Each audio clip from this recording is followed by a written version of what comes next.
resmi nge-podcast buat ngomongin kalian semua. Apalagi nih, hari ini bertepatan sama momen yang super spesial. Semua, selamat Hari Anak Nasional. Yes, pas banget kan momennya. Di podcast perdana kali ini, kita bakal membahas hak kita sebagai anak buat mempunyai pergaulan yang asik, sehat, dan aman. Nah, betul banget. Apalagi obrolan kita kali ini selaras dong sama tema besar kebanggaan sekolah kita, yaitu remaja berkarya jauhi narkoba. Nah, sebagai tempat ngobrol asiknya anak-anak Spanlan, kalian pasti butuh teman nongkrong dong. Mulai hari ini dan sampai di episode selanjutnya, podcast ini akan dikawal oleh kami berenam. Ya, ini dia squad tetap kalian, kolaborasi epik antara OSIS dan Big Air. Halo semuanya, aku Rifki Nurrahman Alidiranov Bukman bersama dua sobat dari Big Air. Ada Halo semua, aku Chelsea Maharani Natalia Lea Siwal dan saya Jalila Zurwa Jamaludin. Kalau dari OSIS sih, ada aku, Fauzia Humaira, terus ada Asyifa Delia Putri dan Saya Muhammad Nekros Nurdan Hakoni. Nah, kami berenam nih yang bakal ajak Sobat Get Smart untuk membahas isu-isu seru. Jadi kedepannya pantengin kita terus ya. Oke, masuk ngobrol nih. Sebagai anak Get Smart sejati, kita bukan cuma dituntut buat cerdas dalam menerapkan narkoba, tapi juga dituntut buat cerdas dalam main sosmed. Nah, setuju banget. Khusus buat grand launching hari ini, topik pembahasan kita adalah sharing sebelum sharing. Penting banget nih dibahas dulu biar jempol kita nggak jadi bumerang. Jadi kita relax dulu, tarik nafas, ayo. Dan langsung aja kita gaskan buat ngebahas topik-topik seru selanjutnya. ayo. Let's go! Oke Sobat Get Smart, karena semuanya udah lengkap nih, jadi kita langsung bahas ke pembahasan yang pertama. Ngomongin soal sharing sebelum sharing, sebenarnya masalah utamanya itu bukan dari orang jauh tahu, tapi dari circle pertemanan kita sendiri. Bener banget sih, apalagi kalau udah masuk ke dalam tongkrongan kita atau grup WhatsApp kita kan. Nah, betul banget tuh. Sekarang aku mau tanya nih ke kalian, sebenarnya batasan antara candaan dan bullying itu apa sih? Kan bedanya tipis banget. Menurutku sih ya, batas privasi itu pas privasi kita udah dilanggar. Banyak banget nih kejadian di depan. Contohnya, kita lagi malam atau tidur, itu di foto dia. Nah, astaga iya kan? Apalagi dikasih sengaja aneh dan dikasih WA. Iya kan, apalagi di spam di grup WA itu. Gak kebayang sih malunya. Mungkin yang bikin aib itu merasa lucu, tapi kayaknya yang bikin aib enggak deh. Apalagi kalau ada cowok atau cewek yang ditaksin ngeliat kita gitu, aduh, gak kebayang mentalnya sudah menakar. Nah, aku juga sering nih nemuin kasus kayak gini.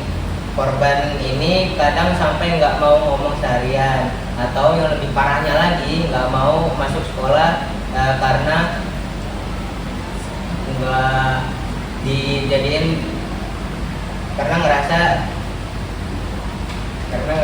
udah ngetawain diri dia.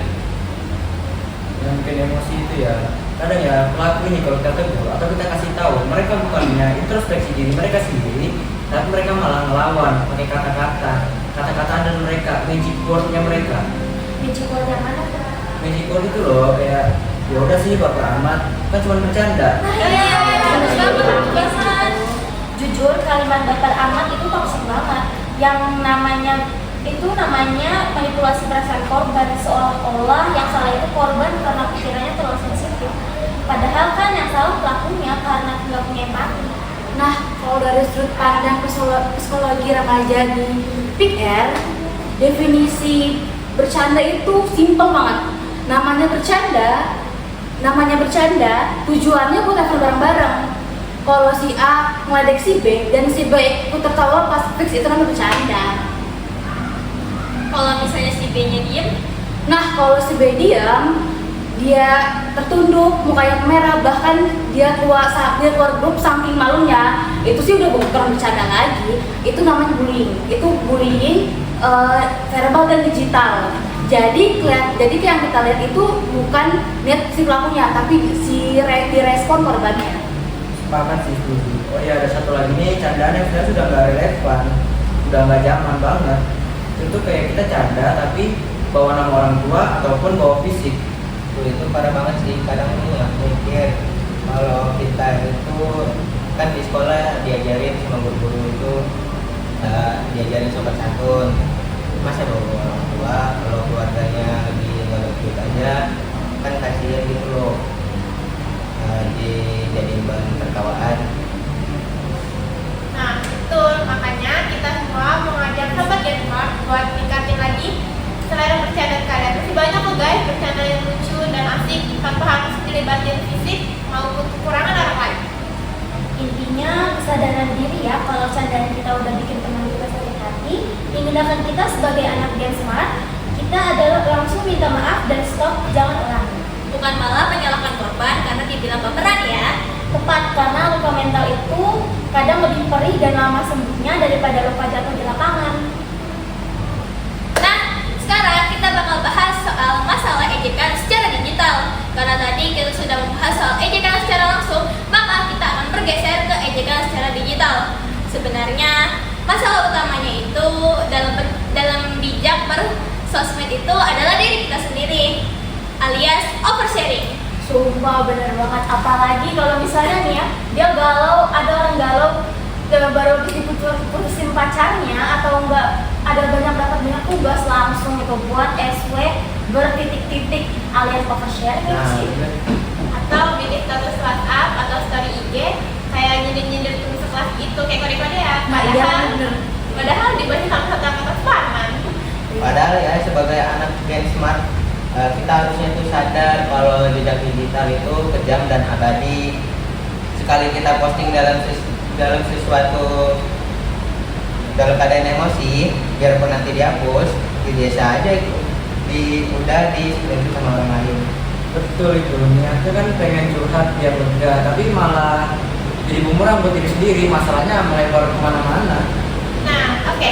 Jadi kita bakal bahas topik yang lagi viral nih, kayak tren-tren yang lagi sering dibahas akhir-akhir ini. Misalnya manflus atau akun-akun fake yang biasa pakai buat confess. Oh, yang bikin kirim pesan tapi nggak ketahuan sama itunya ya, sama orang yang lihat ya. Nah, iya, mungkin awalnya buat seru-seruan aja, tapi lama-lama fungsinya jadi melenceng jauh. Melenceng gimana maksudnya? Jadi kayak body shaming atau nyebar-nyebar aib orang, tapi ya sembunyi-sembunyi aja. Parah sih itu, mentang-mentang identitasnya dirahasiakan, pakai akun fake gitu, jadi mendadak ngetik hal-hal yang jahat ya kan, parah banget sih itu. Kalau dari sudut pandangku ya itu namanya tindakan pengecut. Tapi kalau dari sudut pandang kalian ya, menurut kalian seberapa ngeri sih dampak psikologisnya itu buat yang jadi korban? Wah, dampaknya itu ke isu parah. Korban yang disindir atau dijelekin di akun anonim merasa curiga sama semua orang di sekitarnya. Nah, bener banget kan? Apalagi dia pasti bakal mikir, kira-kira siapa ya yang ngasih manifest ini? Apakah teman terdekatku sendiri yang pura-pura baik? Nah, dampaknya dia nutup diri, dia minder, dan dia merasa nggak aman bahkan di kelasnya sendiri. Nah, iya benar, suasana belajar di kelas itu jadi toksik gara-gara ulas gelintir orang yang yang jadi provokator di balik layar. Wah, ngeri banget kan? Jadi untuk sobat Gensmart, stop jadi pahlawan kesiangan atau pengecut dari akun fake. Kalau emang ada masalah atau nggak suka sama temennya, langsung aja datengin orangnya, ngomong baik-baik, jangan lempar batu sembunyi tangan di balik akun media sosial ya. Nah, betul tuh. Ingat, yang berkarya itu memamerkan prestasinya di akun asli, bukan malah mengejek di akun fake. Wah, gak kerasa ya, kita udah ngobrol panjang kali lebar di episode perdana kali ini. Sekarang waktunya untuk kita pamit undur diri. Buat sobat Sparlan yang dengerin ini, jangan lupa ya pesan kita ini, kalau kalian atau teman kalian lagi dibully atau kena tekanan mental, jangan lupa ya buat konseling ke PIR atau guru-guru. Kita siap kok buat ngebantu. Mari kita ciptakan suara yang positif, asik, tanpa bullying. Sampai jumpa di episode selanjutnya.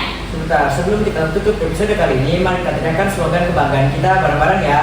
Gensmart, Remaja berkarya, jauhi narkoba. Anak Indonesia hebat.